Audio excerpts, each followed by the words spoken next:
दोस्तों, आरजेडी और एआईएमआईएम में पॉजिटिव बात हुई है। दोस्तों, ये जो है आदिल हसन साहब ने एक वीडियो जारी करते हुए ये कहा, उन्होंने बताया कि एआईएमआईएम के प्रदेश अध्यक्ष अख्तरुल ईमान साहब की जो है तेजस्वी यादव उनकी पार्टी के साथ मीटिंग हुई है और उस मीटिंग में जो है काफ़ी पॉजिटिव बात हुआ है। पॉजिटिव बात ये हुआ है कि जो है एआईएमआईएम की तरफ से जो है कहा गया है कि आप आए 15 तारीख को जो है अख्तरुल ईमान साहब के यहाँ आइए, आपका जो है दावत है, उसमें जो है बैरिस्टर असदुद्दीन ओवैसी साहब भी आएँगे 15 तारीख को और इफ्तार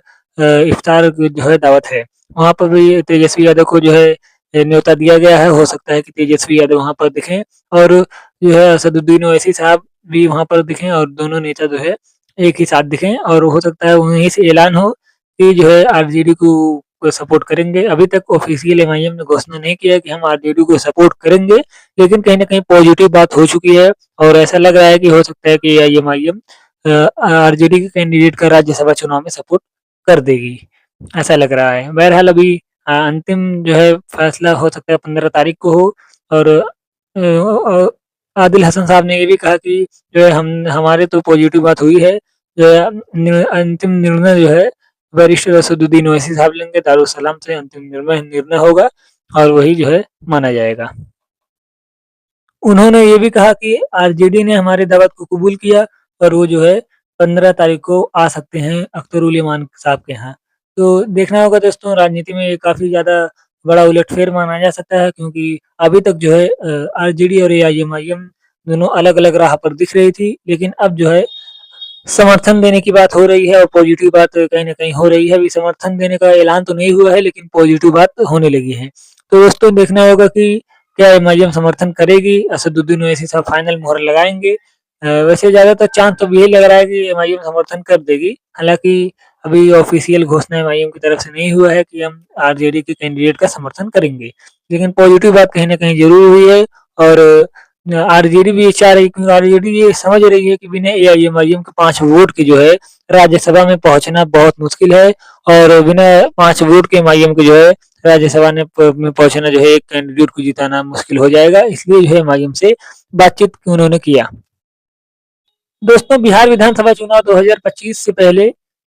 आरजेडी और कांग्रेस एआईएमआईएम को इग्नोर कर रहे थे, एमआईएम के साथ गठबंधन नहीं कर रहे थे और जो एमआईएम ने कई बार कहा था कि हमको भी गठबंधन में शामिल कर लीजिए, लेकिन आरजेडी और कांग्रेस की तरफ से एमआईएम को गठबंधन में शामिल नहीं किया गया। वीआईपी को शामिल कर लिया गया, लेकिन एआईएमआईएम को शामिल नहीं किया गया और एमआईएम ने मजबूती के साथ इलेक्शन लड़कर ये दिखा दिया कि मजलिस जो है अपने अकेले दम पर भी जो है सीटें जीत सकती है, बिना किसी बड़े दल के गठबंधन के साथ। मजलिस इसलिए गठबंधन करना चाहती थी आरजेडी और कांग्रेस से, ताकि जो है वोटों का बिखराव ना हो, वोटों का विभाजन ना हो।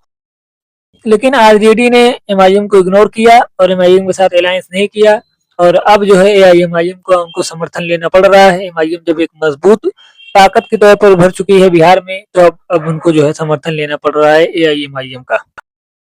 एआईएमआईएम उत्तर प्रदेश में भी 2022 में इलेक्शन लड़ी थी और 2027 में भी एमआईएम जो है मजबूती के साथ इलेक्शन लड़ने की बात कह रही है उत्तर प्रदेश में और एमआईएम की टीम जो है उत्तर प्रदेश में मेहनत करती दिख रही है अभी से और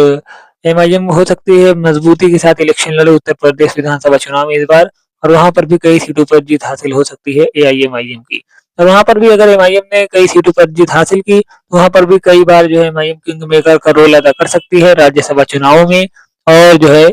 गवर्नमेंट बनाने में भी एमआईएम किंग मेकर का जो है रोल अदा कर सकती है, क्योंकि अगर समाजवादी पार्टी को जो है कुछ सीटें घटेंगी, वो सीटें एआईएमआईएम के पास होंगी, 10, 15, 20 जो भी सीटें हों एमआईएम जीते, तो एमआईएम जो है समाजवादी पार्टी का समर्थन कर सकती है और किंग मेकर का रोल अदा कर सकती है। बदले में एमआईएम कई मंत्रालय मांग सकती है समाजवादी पार्टी से और जो है एमआईएम चाहती ही यही है कि जो है विपक्ष की सरकार बने, भले ही हमको हिस्सेदारी मिले और हम हमारी पार्टी को भी जो है कई सीटें मिले लड़ने के लिए, हम हमारे भी जो है नुमाइंदे जीत कर आए।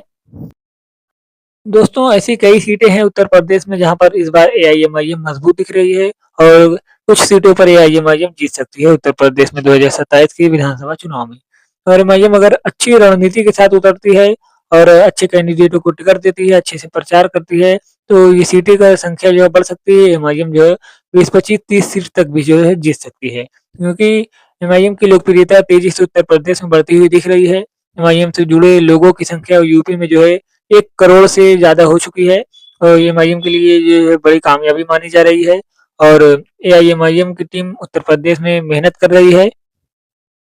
दोस्तों 16 मार्च को राज्यसभा के चुनावों के लिए वोटिंग होगी और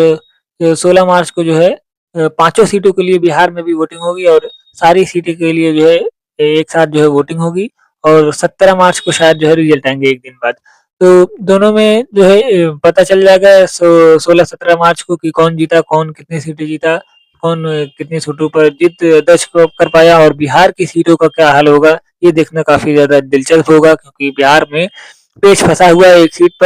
सीट पर जो है निगाहें हैं कि कौन जीतेगा, एनडीए जीतेगी या फिर महागठबंधन जीतेगी। दोस्तों इस पर आपका क्या कहना है? आप कमेंट में लिख सकते हैं। वीडियो को लाइक करें, चैनल को सब्सक्राइब करें, बेल आइकन ज़रूर दबाएँ ताकि आने वाली हमारी हर वीडियो आप तक सबसे पहले पहुँच सके।